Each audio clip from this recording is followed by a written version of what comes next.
Setelah para tokoh dari 99 lembaga dan LSM menyerukan tritura di kantor KPK, kaum intelektual, seniman, budayawan dan jurnalis juga mendeklarasikan gerakan rakyat anti mafia hukum di Taman Ismail Marzuki. Seratusan tokoh lain bahkan telah menggalang pergerakan di Gedung Juang untuk melawan kebohongan dan kepura-puraan seperti diingatkan para tokoh lintas agama. Para tokoh kecewa, kesal, marah, dan muak dengan kepura-puraan penegakan hukum dan ketidakberdayaan pemerintah melawan mafia pajak dan hukum, serta koruptor yang menyandra negeri ini. Hukum bahkan dipolitisasi dan mereka yang bekerja memenuhi panggilan tugasnya justru dikriminalisasi. Kita telah 6 tahun di bawah pemerintahan SBY, ada beberapa prestasi, tapi justru di dalam bidang yang paling penting, menyangkut kesejahteraan rakyat dan penyediaan lapangan kerja, pemerintah ini telah gagal. Nah, untuk menutupi berbagai kegagalan ini, banyak terjadi kebohongan-kebohongan. Kami berharap tahun ini, tahun 2011, adalah tahun berani untuk menyatakan kebenaran. Karena dulu di sejarah dunia, Jerman, bangsa yang sangat terdidik, sangat cerdas, sangat berbudaya, dan sangat beragama. Kita harus mendesak pemerintah untuk segera mengakhiri pengingkaran itu. Jika pemerintah menolak atau mengabaikan desakan tersebut, berarti pemerintah melakukan kebohongan publik. Dalam pengertian ada kesenjangan antara ucapan dan tindakan atau antara pernyataan dan kenyataan.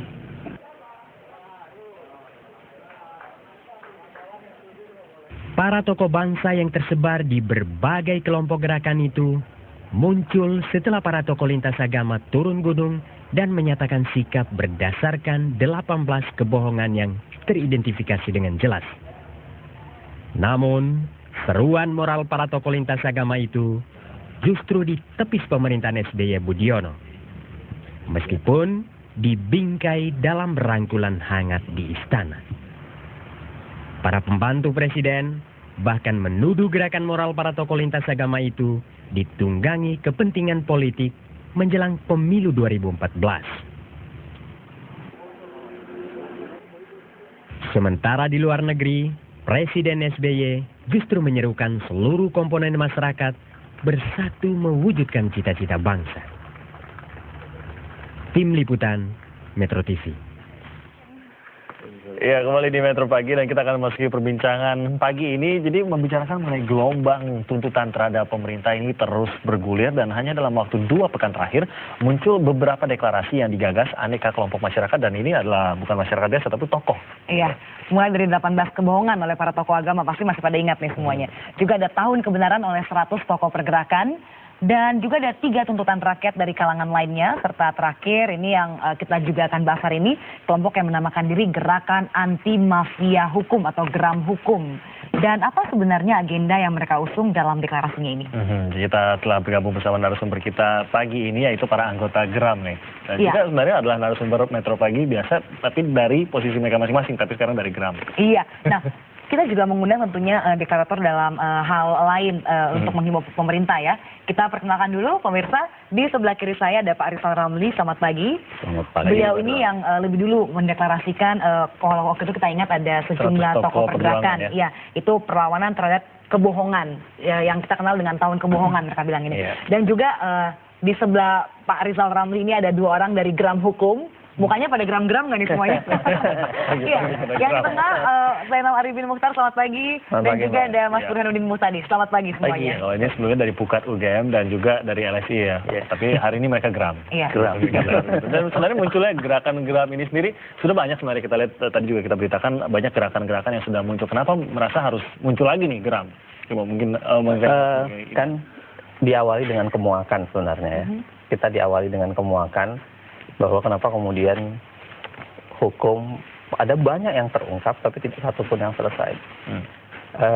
Kalau dipetakan problemanya kan sebenarnya dua aja, dan itu menjadi semacam apa ya, kita paham betul dengan penyakit itu, penyakit kemampuan dan kemauan negara untuk menyelesaikannya. Dua itu aja, dan itu sudah berulang, yang berarti kita jatuh pada lubang yang sama terus menerus. Makanya kemudian itu yang kita nyatakan kemarin, kemuakan itu. Kita nggak peduli dengan siapa presidennya, nggak peduli dengan, ini bukan masalah politiknya, ini bukan masalah ini melawan siapa, partai politik mana melawan mana. Tapi yang ingin kita katakan bahwa tugas negara dalam konteks ini adalah hukum harus tegak, bagaimanapun caranya. Dan itu yang harus kita dorong sekarang. Itu yang kita ingat. Kemarin di poin 5 Anda mengatakan bahwa mendukung PPATK, KPK, Satgas, LPSK, dan juga Pengadilan Tipikor. Nah, bentuk dukungannya seperti apa sih? Kalau kita bicara soal wajah negara yang masih bisa dipercaya untuk melakukan upaya pemberantasan korupsi dan mafia, mohon maaf, mungkin hanya terrepresentasi dari lembaga-lembaga itu. Bukan lembaga, ada yang bukan lembaga, tapi terrepresentasi dari unsur-unsur itu. Itulah yang kemudian bisa menyelamatkan wajah negara sekarang, bahwa negara memang masih mau berbicara atau mau mengurus yang namanya pemberantasan korupsi dan mafia. Makanya kemudian itu yang ingin kita dorong. Mereka harus dibebaskan dari segala tuduhan. Mereka harus dibebaskan dari kriminalisasi. Mereka harus dikuatkan. Dikuatkan dalam artian begini, mereka gangguan ini kan karena kekuatan mereka juga terbatasi oleh aturan hukum itu sendiri ataupun tekanan politik dalam konteks lain. Nah, karenanya bebaskan itu dalam pengertian dua itu. Kita menantang negara sebenarnya untuk serius. Kalau memang serius, kuatkan mereka dong. Dorong mereka dong. Dan kalau memang serius, jauhkan dia dari kepentingan politik. Karena kita tahu negara juga seringkali bersalin rupa menjadi representasi kepentingan politik. Nah, buang wajah politik itu lalu kemudian dorong upaya penegakan hukumnya. Karena tugas negara dibentuk kan untuk menyelesaikan itu. Jadi yang ada protesnya campur tangan politiknya terlalu kental begitu dalam hukum negara ini ya? Kan penyakitnya kan kalau kita petakan misalnya penyakit utamanya adalah kemampuan dan kemauan. Kan kemampuan dan kemauan ini kan biasanya pemicunya adalah uang, politik, kedudukan. Kekuasaan gitu ya. Hampir itu hafalan sebenarnya di negeri ini, yang dari dulu kita mengalami hal yang sama, dan dalam istilah kita kan kita jatuh di lubang yang sama dan tidak kunjung bangkit. Oke. Dan kalau Mas Burhan, Anda kan biasa bermain dengan data dan angka nih. Anda sendiri sampai terpikat dengan geram ini, kenapa? Data apa ataupun kasus-kasus apa yang menurut Anda begitu menggeramkannya sampai Anda berpikir bahwa ini harus dilakukan? Ya, tentu saya berpulang dari data survei yang dilakukan oleh LSI sendiri ya, yang menunjukkan makin anjloknya kepercayaan publik terhadap penegakan hukum dan pemberantasan korupsi. 1 tahun terakhir ini adalah fase paling gelap dalam pemberantasan korupsi di tanah air, dan tingkat kepercayaan publik terhadap institusi penegak hukum mengalami titik terparah sepanjang kita melakukan survei sejak tahun 2003. Dan saya sendiri termasuk orang yang menginginkan agar penegak dan institusi hukum kita itu lebih dikdaya, lebih berwibawa, karena itulah pilar bangsa ini, pilar negara ini. Jadi kita harus melakukan recovery kepercayaan publik terhadap institusi penegak hukum, dan 100% recovery itu berhasil jika institusi penegak hukumnya itu sendiri mampu meningkatkan kepercayaan masyarakat terhadap mereka.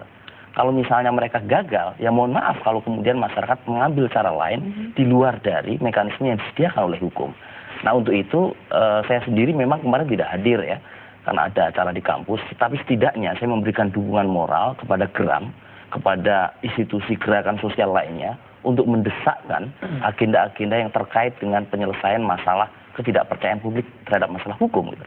Dan yang paling penting kan gini ya, lebih baik kita ini menyalakan lilin daripada kita merutuk kegelapan. Jadi GERAM termasuk juga gerakan sosial yang dilakukan oleh Bang Rizal Ramli itu bagian dari usaha menyalakan lilin agar kegelapan ini bisa kita sipak, bisa kita kurangi. Gitu. Membangun optimisme itu susah, pesimis dan nyinyir itu mudah.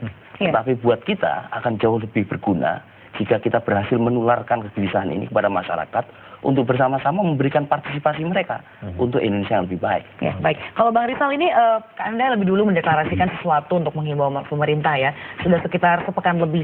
Nah, Anda melihat hasilnya tidak? Kira-kira pemerintah ini cukup tersentil tidak sih, atau ya sudah saja, gitu. sepertinya ya udah tidak peduli, tetap jalan sesuai dengan apa yang pemerintah memang sudah plot atau setting sebelumnya? Kawan-kawan yang bertemu di Gedung Juang 17 Januari yang lalu, memang kesimpulannya agak sedikit lebih maju. Dalam pengertian menilai bahwa pemerintah SBY ini udah nggak ada hak dana. Jangan berharap. Karena kepentingannya memang udah saling tersandra. Kepentingannya itu nggak akan sungguh-sungguh. Karena selain soal kepentingan ada soal leadership. Ada soal karakter. Jadi kita teman-teman pergerakan memang sudah memutuskan it's time buat Presiden SBY untuk mengundurkan diri lah, bahasa sederhananya gitu. Sebelum 2014? Sebelum 2014. Dan itu lebih bagus untuk demokrasi di Indonesia. Karena demokrasi saat ini adalah demokrasi kriminal. Kalau mau dipilih nyogok, udah berkuasa, mesti mengeluarkan kebijakan untuk mengembalikan uang yang dibiayai oleh bandarnya. Ya, tidak aneh hampir semua yang terpilih itu rata-rata bermasalah. Nah, demokrasi kriminal ini harus dihentikan, harus ada perubahan agar supaya demokrasi itu betul-betul punya arti. Oke, dan apakah itu salah sistem atau salah orangnya? Tapi nanti akan kita jawab juga. Tetap bersama kami di Metro Pagi, kita juga mengajak Anda di 021 58 3022 ya. Kami akan segera kembali.